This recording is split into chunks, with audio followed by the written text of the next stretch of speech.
अस्सलाम वालेकुम अजीज़ बच्चों, आइए आज हम मश्क सेट नंबर 4.3 हल करते हैं।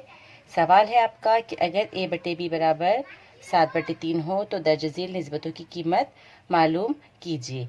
हमारे पास जो है निस्बत मालूम करना है 5a जमा 3b बटे 5a नफ़ी 3b। देखिए शुरुआत कहाँ से करेंगे, जो दिया है यानी कि a बटे b बराबर 7/3। अब हमको a के साथ क्या चाहिए 5 और b के साथ क्या चाहिए 3। इसका मतलब हम इस वाली मसावात के तरफैन को करेंगे 5/3 से ज़र्ब, है ना। तो तरफैन को 5/3 से ज़र्ब करने पर हमने ये 5/3 कहाँ से लाए, ये 5/3 हमको सवाल से मालूम पड़ा, यानी जो हमको चाहिए हम उसको यहाँ पर हम इस्तेमाल करेंगे। ठीक है, तो ये क्या हो जाएगा 5/3 ज़र्ब a बटे b बराबर 5/3 ज़र्ब 7/3। इसको हल कर लेते हैं। इधर आ जाएगा 5 ज़र्ब a यानी कि 5a और 3 ज़र्ब b यानी कि 3b बराबर ये हो जाएगा 5×7 35/9। ठीक है, अब हमको देखो सवाल में क्या चाहिए, ऊपर जमा है और नीचे नफ़ी है ना, यानी ऊपर अमल तरकीब हो रहा है और नीचे अमल तफसील। तो हम जो हासिल हमारे पास मसावत आई यहाँ पर लगाएंगे अमल तरकीब व तफसील। हमको ये तलाश करना है प्यारे बच्चों कि हमको कौन सा अमल यहाँ पर लगाना है, और ये हमको कहाँ से पता चलेगा, सवाल से। ठीक है, तो अमल तरकीब अमल तफसील से सवाल की नौयत पे गौर करते हुए हमने यहाँ पे ये अमल लगाए। तो इस साइड हो जाएगा 5a जमा 3b बटे 5a नफ़ी 3b, और इधर हो जाएगा ये 35 जमा 9 बटे 35 नफ़ी 9, है ना। हम इसकी कीमत निकाल लेते हैं। 35 में हम 9 की जमा करेंगे तो हो जाएगा 44 और बटे 26। अब ये निस्बत मुख्तसर हो सकती है क्या? हाँ देखो, हम इसको मुख्तसर कर सकते हैं। हम 2 से तकसीम करेंगे तो ये हो जाएगा 2 1 2 2 3 6 2 2 4 2 2 4, है ना। ये तकसीम मुख्तसर करने के बाद हो गया 22/13। तो यह आया हमारा जवाब। इस तरीके से आप इस सवाल के दूसरा, तीसरा और चौथा ज़िमनी सवाल भी आप हल कर सकते हैं। बहुत आसान है। देखिए हमको पता करना है 2a का मुरब्बा जमा 3b का मुरब्बा बटे 2a का मुरब्बा नफ़ी 3b का मुरब्बा, है ना। हम वापस शुरुआत करेंगे a बटे b से। a बटे b हमारे पास सवाल में दिया गया है 7/3। अभी हमको यहाँ पे a के भी साथ मुरब्बा चाहिए और b के साथ भी मुरब्बा, तो मैं यहाँ पे करूँगी तरफैन का मुरब्बा। तो ये हो जाएगा a को 2 बटे b को 2 बराबर 7 का मुरब्बा 7×7 49 बटे 3×3 9, है ना। हमने जो अमल किया मैं उसको यहाँ पर लिख लेती हूँ ताकि आपको याद रहे कि तरफैन का मुरब्बा करने पर। ठीक है, अब a के साथ ज़रीब कितना है 2 और b को 2 के साथ ज़रीब कितना है 3। तो हम यहाँ पे करेंगे तरफैन को 2/3 से ज़र्ब करने पर, है ना। ये आपको समझ में आया क्या कि हमको ये कैसे पता चलेगा, ये हमको सवाल से पता चलेगा कि हमको किससे ज़र्ब करना है। तो ये हो जाएगा 2/3 ज़र्ब a को 2 बटे b को 2 बराबर 2/3 ज़र्ब 49/9। हम इनका ज़र्ब कर लेते हैं। ज़र्ब कर लिए हमने। 2a को 2 बटे 3b को 2 की कीमत आ गई 98/27। अब हमको सवाल में दो क्या लगाना पड़ेगा, सवाल की नौयत से हमको यहाँ पर भी लगाना पड़ेगा अमल तरकीब व तफसील से, है ना। हम दो तरफैन पे अमल करते हैं अमल तरकीब व तफसील करने पर या करने से। तो हमारा इधर आ जाएगा ये 2a को 2 जमा 3b को 2 बटे 2a को 2 नफ़ी 3b को 2, और बराबर की अलामत की इस जानिब भी हम करेंगे 98 जमा 27 बटे 98 नफ़ी 27। इसको हल करते हैं हम।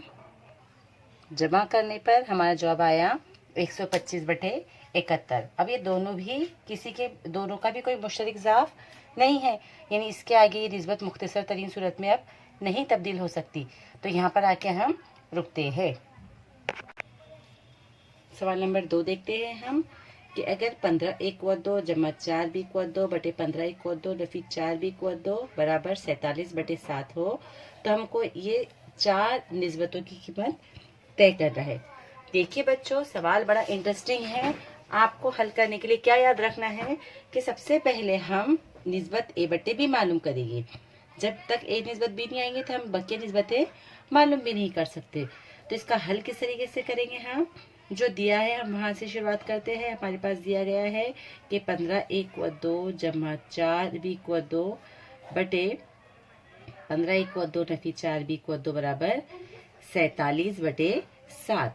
सबसे पहले आपको ये समझना चाहिए कि इस तरह के सवाल हल करने के लिए हम सबसे पहले दी हुई निस्बत के ऊपर हम लगाते हैं अमले तरकीब व तफसील, है ना। ये क्यों लगाते हैं इसकी वजह भी मैं आपको अगली स्टेप में बताती हूँ कि ये अमल करने की वजह क्या होती है ना। देखो, हमारा शुमार गोइंदा है ये पूरा वाला, आप ध्यान से देखेंगे। ये स्टेप बहुत इंपॉर्टेंट स्टेप है, हम लिखना बहुत इंपॉर्टेंट है। पहला हमने लिखे शुमार गोइंदा 15 इक्वल 2 जमा 4 भी इक्वल 2, इसमें हम जमा करेंगे नसबनुमा था हमारे पास 15 इक्वल 2 नफी 4 भी इक्वल 2। अब नीचे हम शुमार गोइंदा और नसबनुमा की करते हैं तफरीक। तो मैंने पहले शुमार गोइंदा लिखी 15 इक्वल 2 जमा 4 भी इक्वल 2, और ये नफी कौन सी है, अमले तफसील की, है ना। ये नफी आपके पास कौन सी वाली है, अमले तफसील की, और उसमें हम इसकी तफरीक करते हैं। तो ये 15 1 इक्वल 2। अब यहाँ पे देखो नफी है। अब हम जानते हैं कि जब हम नफी को नफी से जब देते तो अलामत क्या हो जाती है, जमा 4 बी इक्वल 2, ठीक है। और बराबर इधर हो जाएगा ये 47 जमा 7 बटे 47 नफी 7। अब देखो हमने ऐसा क्यों किए थे, आप यहाँ गौर करो। देखो ये है जमा के 4 बी इक्वल 2 और ये है नफी के 4 बी इक्वल 2। तो ऊपर हमारे तरकीब करने से ये दोनों यहाँ पर जमा 4 बी इक्वल 2 में से नफी 4 बी इक्वल 2 गए, तो ये खत्म हो जाएगा और बचेगा 0। उसी तरीके से देखो नसबनुमा में अमले तफसील जब हमने लगाए थे तो 15 इक्वल 2 जमा के है और नफी 15 इक्वल 2 तफरीक के है, तो ये दोनों भी क्या हो जाएंगे, 0, है ना। तो यहाँ पर हमारी ये वाली जो हमको बड़ी सी निस्बत नजर आ रही है ये क्या हो जाएंगी, 15 इक्वल 2 और 15 इक्वल 2, ये हो जाएगा 30 1 इक्वल 2 बटे 4 बी इक्वल 2 और 4 बी इक्वल 2 कितने बी इक्वल 2 हो जाएंगे, 8 बी इक्वल 2, है ना। देखो कितना मुख्तसर हो गया। तो ये वजह है अमले तरकीब व तफसील करने की। इस तरफ हम अमल कर लेते हैं। 47 में 7 मिलाए तो हो गए 54 बटे 47 में 7 गए तो बचे 40। अब यहाँ से हम a इक्वल 2 और b इक्वल 2 को अलहदा कर लेते हैं। तो ये आ जाएगा a इक्वल 2 बटे b इक्वल 2 बराबर, यहाँ पहले से मौजूद है 54 बटे 40 और ये कसर 30 बटे 8 इधर आके क्या हो जाएंगी, है ना, उसका ज़र्ब माकूस हो जाएगा ये 8 बटे 30, ठीक है। हम इसको मुख्तसर कर लेते हैं। देखो कट जाएंगे यहाँ पे 8 की 8, 8 पंजे 40, 6 पंजे 30, 6 ना 54, है ना। हमने तकसीम किए, आसान तकसीम है।